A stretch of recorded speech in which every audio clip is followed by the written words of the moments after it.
medyo mahaba yung nilakad namin papunta dito. Malayo-layo yung parking area namin.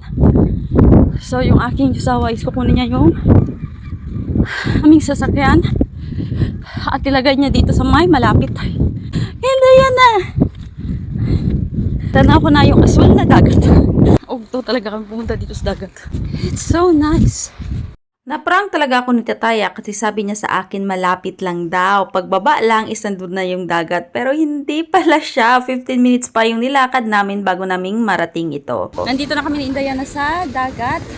At kumuha kami ng isang bench para sa amin. Kasi yung aming tatay, siya sumama sa amin. Kasi maglalagay daw siya ng gasolina. So kami lang dito at mura lang yung kanilang upuan. Nasa 30 lei lang.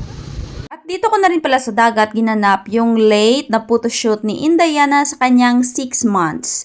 Yes, late na po ako sa kanyang 6 months journey kasi marami kaming pinaprocess at pinupuntahan ng aking asawa para matapos na yung aming mga documents. Sa beach gagawa ng 6 months ni Indayana. Ay na! Wala tayong magagawa. Ganyan talagang picture ni Indayana. Ang hirap picturean. Gaya nga ng aking sinabi, magalaw na talaga si Indayana, especially kapag pinipicturean siya. The good thing lang is nag-i-enjoy siya dito sa dagat. At super dami pala ng mga tao kasi nga humahabol na sila sa huling hirit ng tag-init. Pumunta na kami ni Indayana doon sa may tubig. Kaso, ayaw niya. Natakot siya sa tubig. So, uupo na lang kami dito. And madumi yung tubig dito. Pero I think kapag nasa kalagitnaan ka, malinis I think yung tubig. Pero kapag nasa pangpang is makon siya malumot. At ang daming tao. Dahil hindi nagustuhan ni Indayana yung tubig, kaya nag-ask na lang ako sa local kung pwede kaming picturean na mag-ina.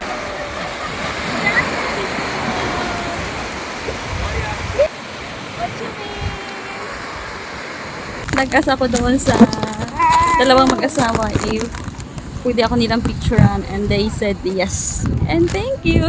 And may picture kami ni Indayana. Instead na picture lang talaga yung habol ko, is binidyohan talaga kami ng local at maraming salamat talaga. Kapag nag-ask ka dito na picturean ka ng mga local, they are very nice at nag-a-add pa nga sila ng video like me, diba? At ito na nga yung pinakasad lang sa aming dalawa ni Indayana kasi yung aming tatay is umalis. Every time talaga na kami ay pumupunta sa dagat, hindi yan talaga sumasama kasi nga hindi siya marunong lumangoy. Kaya sabi ko sa kanya, do whatever you want at balikan mo na lang kami. At kami namang mag-ina is nag-enjoy talaga dito sa dagat at kitang-kita naman, 'di ba? Kahit wala yung aming tatay. Uuwi na kami kasi tapos na kami sa playa. Tapos na kami sa dagat and ang daming tao. At grabe yung init. So, uwi na kami para naman makatake of rest. Nagstay lang pala kaming mag-ina dito sa dagat na mga 2 hours tapos pinalikan na kami ng aming tatay. Maganda pala yung place na ito ha at malapit lang to sa clinic ng aking asawa. At ito pala yung view na makikita nyo dito sa may taas kasi nga hagdan talaga yung pagbaba at even kapag pupunta ka sa taas. Kaya nga grabe talaga yung aking hapo. At maganda yung view na dito tapos meron ka dyang mag-pictures na may pangalan na Reyna. O diba? Reyna ka ng dagat.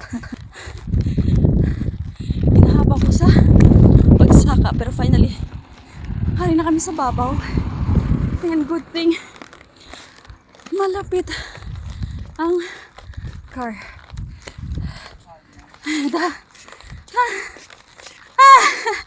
Ito na talaga yung mahirap kapag mataba ka na kasi nahihirapan ka na talagang umakyat at bumaba. At tingnan nyo naman si Indayana, yung posisyon niya sa kanyang trono, pagod na kasi itong aming dalagang maliit.